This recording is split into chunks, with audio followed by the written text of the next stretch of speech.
नमस्कार दोस्तों, एक बार फिर से आपका मेरी वीडियो में स्वागत है। आज हम बात करेंगे एचपी पुलिस कांस्टेबल भर्ती 2024 के बारे में।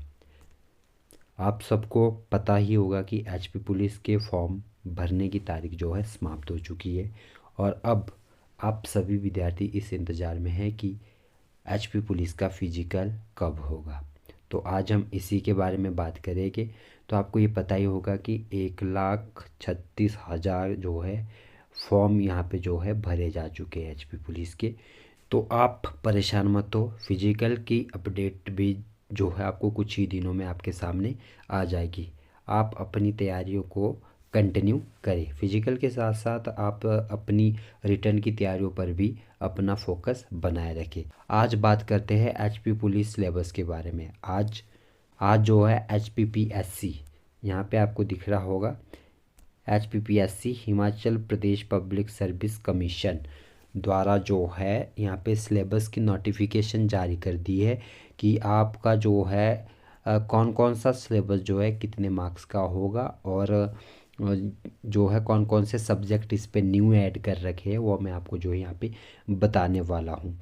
तो चलो वीडियो को यहाँ पे स्टार्ट करते हैं। आपको पता ही होगा ये नोटिफिकेशन आज जो है यहाँ पे जारी कर दी है। थोड़ा सा मैं यहाँ पे आपको बता देता हूँ। यहाँ पे आपको दिख रहा होगा डेट आपको 18/11/2024। तो आज जो है ये HPPSC ने ये नोटिफिकेशन यहाँ पे जारी कर रखी है। इन्होंने कंफर्म कर दिया है कि जो आपका एग्ज़ाम होगा वो आपका 2 घंटे का होगा और इसमें जो है आपके 90 मार्क्स का जो है आपका एग्ज़ाम होगा। उसमें से जो है आपके 4 मार्क्स कहाँ चले गए, NCC के सर्टिफिकेट में, और 6 मार्क्स आपके जो है हाइट के दिए जाएंगे। तो चलो आगे स्टार्ट करते हैं कि आगे ये क्या बता रहा है। यहाँ पे मैं बता दूँ, यहाँ पे इंग्लिश पहला आपका जो है सब्जेक्ट होगा वो इंग्लिश होगा। इंग्लिश में जो है आपके जो टोटल मार्क्स होंगे वो 20 मार्क्स का जो है यहाँ पे आपका होगा। 20 मार्क्स का आपका जो है इंग्लिश का सिलेबस यहाँ पे पूछा जाएगा। तो यहाँ पे मैं बता दूँ कि इंग्लिश के सिलेबस में आपको जो है क्या क्या जो है यहाँ पे पूछे जाने वाला है। तो सबसे पहले यहाँ पे बात कर लेते हैं।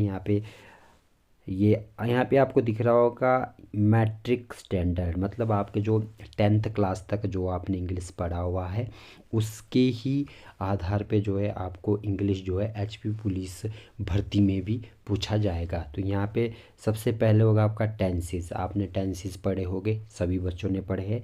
6 से लेकर 10th क्लास तक जो है इंग्लिश ग्रामर में जो टेंस पढ़ाए जाते थे वही आपको यहाँ भी आने वाला है। अगला है डायरेक्ट इनडायरेक्ट स्पीच, फिर आएगा चेंज ऑफ वॉइस, फिर करेक्शन ऑफ सेंटेंस, फिर आर्टिकल एंड डिटरमाइनर, फिर उसके बाद आपका part of speech, noun, pronoun, adjective, verb, adverb, conjunction, interjection और प्रीपोजिशन। ये जो है पूरे टॉपिक जो यहाँ पे आपको सामने स्क्रीन पे दिख रहे हैं, ये जो है इनमें से आपके 20 मार्क्स का जो है आपको जो है इंग्लिश ग्रामर, इंग्लिश जो सब्जेक्ट यहाँ पे रहेगा एचपी पुलिस भर्ती में उसमें जो है इन सभी सब्जेक्ट से रिगार्डिंग जो है आपसे क्वेश्चन पूछे जाएंगे। तो आप सभी को यहाँ पे पता लग गया है कि मैंने जो है ये सब जो टॉपिक अभी आपके सामने बोले इससे रिगार्डिंग ही आपको जो है इंग्लिश सब्जेक्ट में जो है पूछा जाएगा। मार्क्स आपका टोटल होगा 20 मार्क्स का आपका इंग्लिश में से यहाँ पे पूछा जाएगा। तो चलो नेक्स्ट करते हैं कि अगला सब्जेक्ट क्या रहेगा। अगला सब्जेक्ट रहेगा हमारा हिंदी। यहाँ पे अब मैं बता दूँ हिंदी। हिंदी भी आपका कितने मार्क्स का होगा, हिंदी भी आपका 20 ही मार्क्स का जो है यहाँ पे होगा। ये भी आपका 10th स्टैंडर्ड में जो पढ़ा हुआ है आपने वही यहाँ पे आपसे पूछा जाएगा। तो इस पे पहला टॉपिक जो रहेगा वो रहेगा आपका स्वर और व्यंजन। स्वर व्यंजन, उसके बाद आपका पर्यायवाची शब्द, उसके बाद विलोम शब्द, फिर अगला होगा अनेकार्थिक और एकार्थिक शब्द, उसके बाद संज्ञा, सर्वनाम, विशेषण और क्रिया, उसके बाद अवयव, उसके बाद मुहावरे और लोकोक्तियाँ।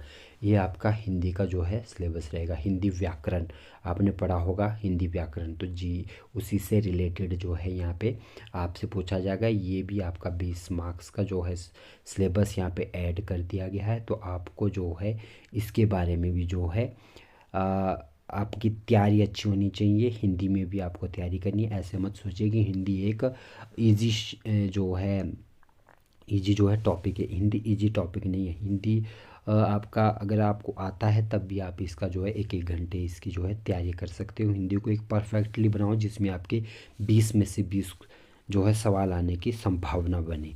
नेक्स्ट बात करते हैं। नेक्स्ट आपका रहेगा यहाँ पे, तो यहाँ पे मैंने बता दिया है कितने, मैंने बता दिया यहाँ पे आपका जो टोटल होगा आपके 40 अंक आपके आ चुके हैं। अब आगे चलते हैं। आगे आपका मैथ, ये आपका मैथ रहेगा, ठीक है ना। ये भी आपका 20 मार्क्स का रहेगा। और उसके बाद जो है ये भी आपका मैट्रिक के आधार पे जो क्वेश्चंस बनते हैं उसके ही आधार पे ये रहेगा। तो यहाँ पे आगे हम बात करते हैं। तो ये आपका यहाँ पे मैथ का जो रहने वाला है, मैथ पे भी आपका जो है जो आपने पढ़ा हुआ है वही आएगा। जितने आपने एग्ज़ाम दियोगे, आपने एसएससी का दिया हुआ है या किसी और सब्जेक्ट और जो है दिया हुआ है, एसएससी एमटीएस का दिया हुआ है या रेलवे का कोई दिया हुआ, वही जो यहाँ पे पूछा जाता है। आपको यहाँ पे दिख रहा होगा profit and loss, time and distance, यही यहाँ पे इसके बारे में जो है पूछा जाता है। तो आप जिस भी एग्ज़ाम की तैयारी कर रहे हो तो उसी एग्ज़ाम के रिलेटेड जो है कुछ जो है यहाँ पे टॉपिक आपसे पूछे जाते हैं। तो आपका जो है टोटल रहेगा 60 नंबर आपके यहाँ पे बन चुके हैं। आपके 20 इंग्लिश, 20 हिंदी और 20 जो है आपके यहाँ पे जो है 20 अंक आपके मैथ में बन चुके, तो 60 बन चुके हैं। आपके 30 अंक जो है वापस रहते हैं। उसका हम आगे जो है कौन कौन से सब्जेक्ट, 3 सब्जेक्ट आपके यहाँ पे ऐड कर दिए गए हैं। अगला होगा आपका रीजनिंग। ये देखिए रीजनिंग भी यहाँ पे जोड़ दिया गया है। तो आप इस उस पे नहा रहे कि रीजनिंग आपका 20 का होगा, रीजनिंग आपका 10 ही अंक का होगा। तो ये आप यहाँ पे देख सकते हो कि रीजनिंग आपका कम कर दिया गया है, रीजनिंग आपका 10 अंक का होगा। तो यहाँ पे आप सोच लीजिए, क्योंकि कई ऐसे होते हैं ना जिनका रीजनिंग ऑलरेडी जो है अच्छा होता है रीजनिंग, तो यहाँ पे रीजनिंग आपका 10 ही अंक का होगा। तो ये यहाँ पे आपको ध्यान रखना है। यहाँ पे आपका होगा क्लॉक कैलेंडर आ गया यहाँ पे, फिर नंबर सीरीज आ गई, नंबर रैंकिंग आ गई, ठीक है ना। इस पे आपके कई जो है यहाँ पे टॉपिक जो है यहाँ पे देखने को मिल रहे। ब्लड रिलेशन आ गया, ठीक है ना, एनोलॉजी आ गई, ठीक है। यहाँ पे जो है जितनी यहाँ पे इसके बारे में जो टॉपिक दे रखे अलग अलग, इस सब के बारे में जो है आपको पढ़ना है।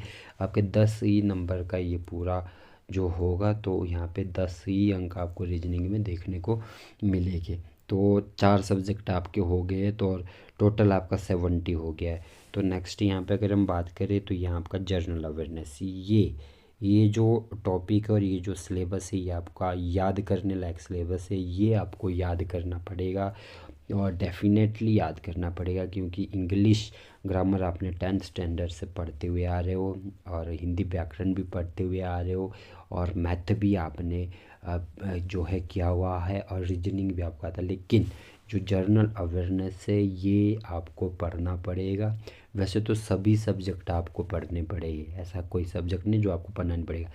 सभी सब्जेक्ट आपको पढ़ने पड़ेंगे, सभी को ध्यान से पढ़ना पड़ेगा। लेकिन जो जनरल अवेयरनेस से ये आपको बिल्कुल इसकी तैयारी तो आपको ज़ोरों शोरों से करनी ही पड़ेगी, ठीक है ना। यहाँ पे आप देख सकते हो किस चीज़ के बारे में आपको पूछा गया, इंटरनेशनल और नेशनल ऑर्गेनाइजेशन, ठीक है ना, बुक्स एंड ऑथर्स, ठीक है। फिर साइंस जो है यहाँ पे सबके बारे, करंट अफेयर्स आपको दिख रहा होगा यहाँ पे, ये टॉपिक भी देख लीजिए आप, current affair national international, current and previous year, ठीक है ना। इम्पोर्टेंट डेज़ कि कौन कौन से डेज़ है, कब कब जन्म हुआ था, किसका जन्म कब हुआ था, कि किस दिन उनकी डेथ हुई थी, ये भी आपको यहाँ पे देखने लायक है। इम्पोर्टेंट जो है अवार्ड मिले हैं, ठीक है ना, किन किन को मिले हैं पद्मश्री, और जो कहीं जो अवार्ड होते हैं स्पोर्ट्स के बारे में आपसे यहाँ पे पूछा जाएगा। जोग्राफी एंड जो है कल्चर ऑफ हिमाचल, आपका जो हिमाचल का जो है वो कल्चर क्या होता है, 12 ज़िले, 12 ज़िला का अलग अलग कल्चर होता है, उन सब के बारे में जो यहाँ पे आपसे पूछा जाएगा, ठीक है ना। तो ये भी एक महत्वपूर्ण विषय रहेगा आपके लिए, 20 नंबर का ये विषय रहेगा आपके लिए टोटली। तो ये आपको ध्यान रखना है कि आपको जो है यहाँ पे सिलेबस मैंने बता दिया है। आपके टोटल मार्क्स जो है यहाँ पे बन चुके हैं, कितने बन चुके हैं, 90 मार्क्स यहाँ पे आपके बन चुके हैं, ठीक है। तो आपके कौन कौन से सिलेबस बन चुके हैं यहाँ पे, पहला आपका इंग्लिश होगा, ठीक है ना, फिर आपका हिंदी होगा, फिर आपका क्या बोलते हैं रीजनिंग होगा, ठीक है ना। फिर आपका मैथमेटिक्स होगा और फिर आपका ये जनरल अवेयरनेस होगा, ये भी आपका 20 का होगा। हिंदी भी आपका 20 का होगा। रीजनिंग आपका 10 ही नंबर का होगा और मैथ आपका 20 का होगा और ये भी 20 का होगा। आपके बन चुके हैं यहाँ पे टोटल मार्क्स जो बन चुके हैं वो 90 बन चुके हैं। और आपके 6 मार्क्स हाइट के हो गए और 4 मार्क्स आपके एनसीसी का, यदि सर्टिफिकेट है आपके पास, सी है तो 4 अंक मिलेंगे, अगर आपके पास बी है तो आपको 2 मिलेंगे, यदि आपके पास ए है तो आपको एक ही मिलेगा। तो ये जो छोटी सी इन्फॉर्मेशन मैंने आपके सामने लाई उसके बारे में मैंने आपको यहाँ पे बता दिया है कि HPSSC ने यहाँ पे आपके सामने जो है सिलेबस की जो है नोटिफिकेशन जारी करती है कि आपको कौन कौन सा सिलेबस दिया जाएगा और कौन कौन से सिलेबस आपको आएगी। तो आप अपनी तैयारियां ज़ोरों शोरों से रखिए, ग्राउंड की तैयारियां कीजिए, फिजिकल की तैयारियां कीजिए, क्योंकि इस बारी जो है फिजिकल भी काफ़ी ज़्यादा टफ है, काफ़ी ज़्यादा हार्ड है, टाइमिंग बहुत कम है। तो आपको जो है फिजिकल में तैयारियां तो करनी है, लेकिन आपको मैंने यहाँ पे रिटर्न का भी जो सिलेबस का जो अपडेट आई थी वो भी मैंने आपको बता दी है। तो आप जो है अपनी तैयारी ज़ोरों शोरों से कीजिए और मेरी उम्मीद है कि आप लोग ऐसी तैयारी करोगे कि इस बारी जो है आपको वर्दी जो है डेफिनेटली मिलेगी। जो तैयारियां करेगा उससे मिलेगी, वह भगवान से दुआ करता हूँ जो मेहनत करेगा उससे वर्दी मिलना बिल्कुल ही ज़रूरी, उसे जो है वर्दी मिलनी चाहिए। ऐसी और अपडेट जानने के लिए आप मेरे चैनल को जो है सब्सक्राइब कर सकते हो। यदि कोई हेल्प और चाहते हो तो आप मुझे कमेंट बॉक्स में बता सकते हो। मिलते हैं आपको अगली वीडियो में, तब तक के लिए बाय, जय हिंद, जय भारत।